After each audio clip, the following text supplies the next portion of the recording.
Good morning student. Today I start a new lesson from civics portion, that is lesson number 12, Defense System of India. India firmly believes in promoting world peace and security.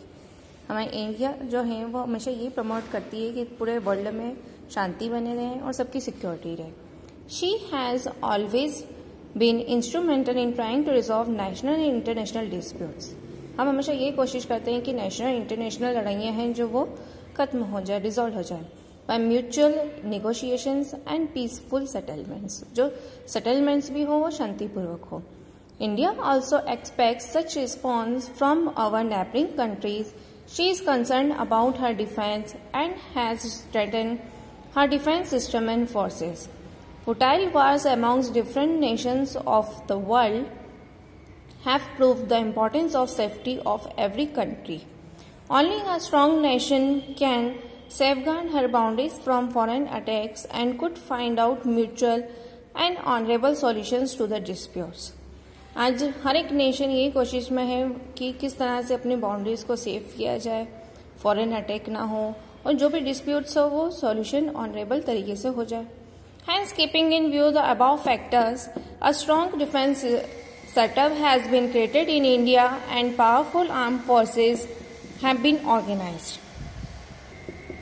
In that, the President of India is the Commander-in-Chief of all the three security forces in India. हमारे यहाँ के जो president होते हैं वही commander chief होते हैं जितने भी 3 फोर्सेस हैं इंडिया के. The formation of Indian Defence Forces is as under. जो डिवीजन किया है इंडियन डिफेंस फोर्सेस का वो है आर्मी, नेवी और एयर फोर्स. अगर हम बात करें आर्मी की, तो Indian army is one of the powerful and leading armies of the world. India is proud of having a well organised, adorn, discipline and devoted army. The headquarter of the army are at New Delhi. Headquarter army का कहाँ पे है? New Delhi में. The chief of the army, जो army के chief होते हैं वो है staff, who is of the rank of a general. उनको जनरल से कहा जाता है. is its head, वो हेड होते हैं. in the army there are several branches. बहुत सारी ब्रांचेस होती हैं जैसे डिपार्टमेंट्स होते हैं. Infantry, cavalry means tanks, artillery means guns, ammunition, production of equipments, vehicles, medical and engineering etcetera. The army has been organised into 5 commands. Army को 5 commands में क्या है? Central, eastern, western, northern and the southern commands. Each command has a separate head responsible for it. हर एक command का एक separate head है जिसे जनरल कहा गया है. This officers are of the rank of a lieutenant general. और उस ऑफिसर की रैंक होती है लेफ्टिनेंट जनरल की. जैसे कि यहाँ पे ऑफिसर्स की रैंक बताई है आर्मी में, एंड यहाँ पे रैंक ऑफ सोल्जर्स की वो किस तरह से होते हैं. पोस्ट अगर हम देखें तो जैसे जनरल है, lieutenant general, major general, brigadier, colonel, lieutenant colonel, major, captain, lieutenant. अगर हम सोल्जर्स की बात करें तो कहाँ से हैं? सबसे पहले तो पोस्ट देखेंगे हम यहाँ. मेजर, सूबेदार, हवलदार, नायक, लेंस नायक, सोल्जर, ये सारे इसके बताए हैं. नेक्स्ट है नेवी. आर्मी जो है वो लैंड फॉर्म पे है, नेवी जो है वो वाटर पे है. India as a peninsula, it is surrounded with water from 3 sides. 3 sides से cover and the coastal areas in India are vast. In the east lies the Bay of Bengal, west में Arabian Sea and the south में Indian Ocean है. Hence an organized and powerful navy is a must to safeguard the coastal area. इसलिए powerful navy की आवश्यकता होती है ताकि हमारी जो कंट्री है वो वाटर एरिया से सेफ रहे. Accordingly, a strong navy is organized in India. Its head is called the chief of the naval staff and is an admiral. The naval organization has been divided into 3 area commands. They are Eastern Naval Command at Visakhapatnam में ही east का. Western naval command जो है वो मुंबई में, and southern naval command है कोचीन में. Every command has its own chief officer and this officers are of vice admiral post rank. The navy too has its headquarter located in New Delhi. Navy का भी headquarter कहाँ पे है? न्यू दिल्ली में. The main naval warships of India. Warships जो है India की वो क्या है? INS नीलगिरी, हिमगिरी, देवगिरी, तारागिरी, विद्यागिरी, देशपोर्ट and INS Godavari. The navy has survey ships and petrol aircraft carriers. Besides this these are 2 fleets. One is the western fleet and the second is eastern, which are mobile commands on the sea. Shipyards बताए गए have been set up at Kolkata and Goa.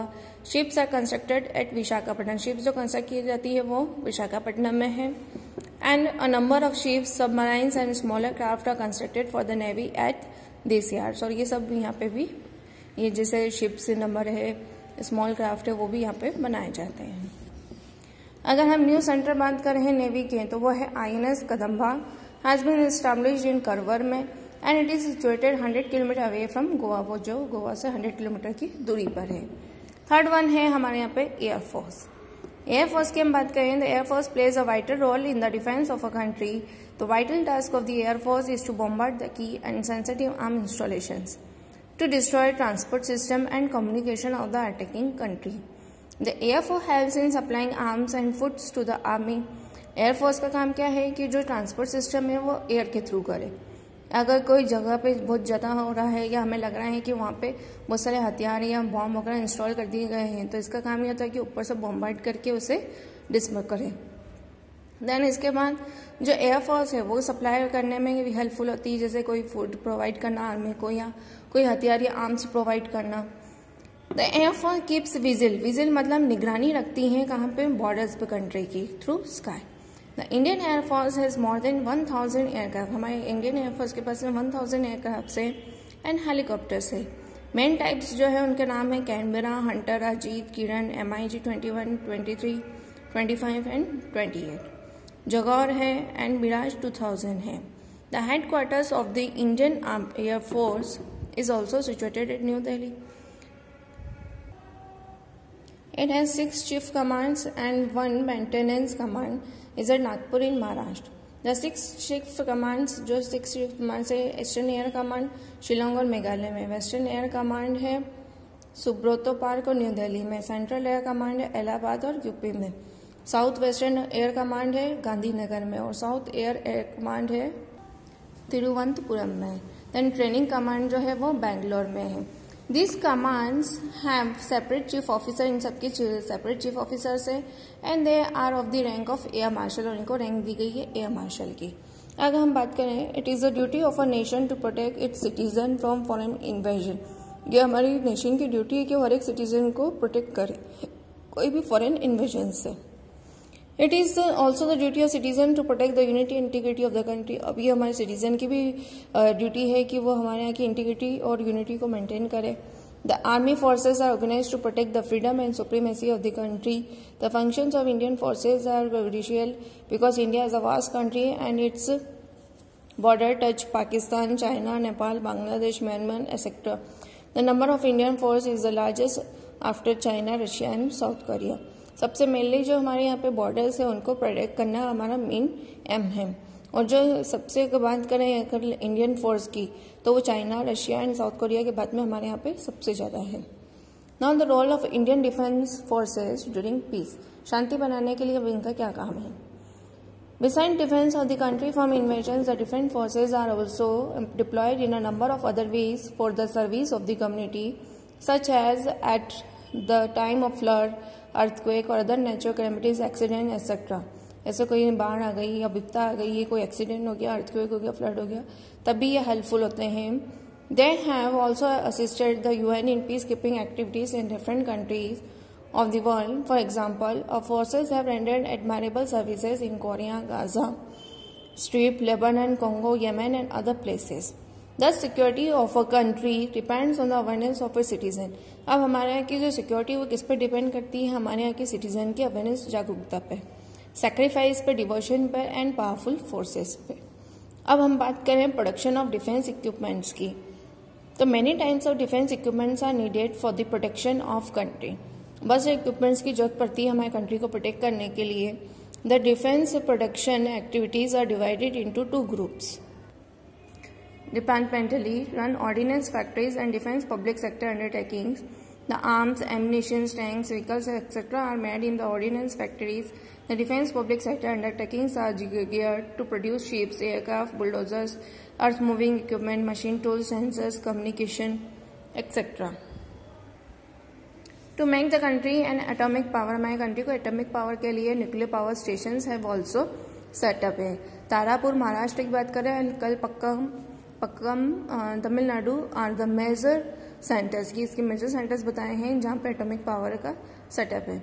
जो missiles produce की गई है हमारे यहाँ की defence line को मजबूत करने के लिए, जैसे इसमें Agni, Prithvi, Trishul, Nag, Akash and Brahmastra. India has given proof of its atomic power by the successful testing of atom bombs. हमारे पास सक्सेसफुल टेस्टिंग भी हुआ एटम बॉम्ब्स के 1974 एंड 1998 में। Moreover, dangers of war are not limited to the battlefield only. Air raids and bombing destroy cities, life and property. सबसे ज़्यादा danger है कि अगर जब बॉम्ब फेंके जाते हैं तो उससे ज़्यादा सिटीज़, लाइफ और प्रॉपर्टी पे असर आता है। It is therefore very essential for the citizens to get training in first aid. इसलिए हर एक सिटीजन को ट्रेनिंग होनी चाहिए फर्स्ट एड करने की और नर्सिंग करने की। We should know how to behave during blackouts, air raids and fire. और हमें किस तरह से बिहेव करना चाहिए अगर कोई ब्लैकआउट हो गया है या ऊपर हवाई फायरिंग हुई है या कुछ फायर्स हुए हैं। There is another organisation which is meant to develop a sense of discipline. इसके अलावा भी एक ऑर्गेनाइजेशन है जो लोगों के अंदर डिसिप्लिन डालती है डिफेंस के, and aptitude for defence among the students of the country, and this is called national cadet corps, मतलब एनसीसी आपने सुना होगा। Student both boys and girls can join it, इसे ज्वाइन कर सकते हैं। Besides this regular defense forces, there are other organizations के अलावा कुछ other organization है which form a second line of defense. One such organization is called the Territorial Army. The Territorial Army is a citizens force of those persons who are eager to play a role in the defense of the country. इसमें ये बताया कि हमारे यहाँ का कोई भी citizen है जिसकी इच्छा है कि वो कंट्री की डिफेंस में जाना चाहता है और उसके बहुत ही मतलब लोगों की सेवा करना चाहता है। Any person between the age of 18 to 35 years who wants to seek training in arms in his leisure time is free to join in. अगर कोई भी ज्वाइन करना चाहता है वो उसको फ्रीली ज्वाइन कर सकता है। The time of war is the time of crisis and calamity. जब वार का समय होता है तो उस समय बहुत ज्यादा क्राइसिस होते हैं और कैलेमिटी होती है। Some anti social elements take advantage of the situation. कई ऐसे लोग होते हैं जो इस सिचुएशन का फायदा उठाते हैं। Citizens should remain vigilant against such anti-social elements and help the government to check them. और लोगों को इसमें जागरूक होना चाहिए कि वो इस तरह के लोगों की बातों में ना आए और गवर्नमेंट को हेल्प करें इनको चेक कराने में। तो this is the lesson and PDF will be sent to you.